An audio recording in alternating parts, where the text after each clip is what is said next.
ఓం నమో వెంకటేశాయ. పరమాత్మ ఎక్కడ ఉంటాడండి? వైకుంఠంలో ఉంటాడా, గుళ్ళో ఉంటాడా అని ప్రశ్న వేసుకుంటే దానికి ఆ పరమాత్మ నారదుడితో చెప్పిన మాటలు మనం ఒకసారి అనుకోవాలి. మద్భక్తాజత్ర గాయంతి తత్ర తిష్టామి నారద. నేను వైకుంఠంలో ఉండను.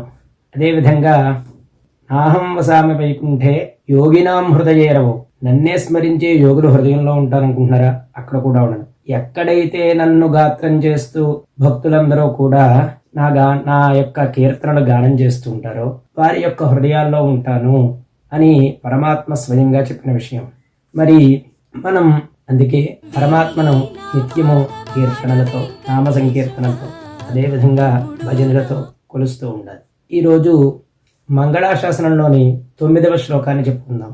రాజస్వచరణౌ పుంసాం శరణ్యత్వేన పాణినా కృపజాదిశతే శ్రీమద్వేంకటేశాయ మంగళం. జీవుడికి శరణ్యం స్వామివారి యొక్క పాదాలే. ఇంతకు ముందు మనం చెప్పుకున్నట్టుగా స్వామివారి యొక్క హస్తాలు ఆ పాదాలను చూపుతూ ఉంటాయి. అలాంటి పాదాలకు నమస్కారం చేస్తూ, ఓ వెంకటేశ్వర నీకు మంగళమగుగాక, స్వస్తి.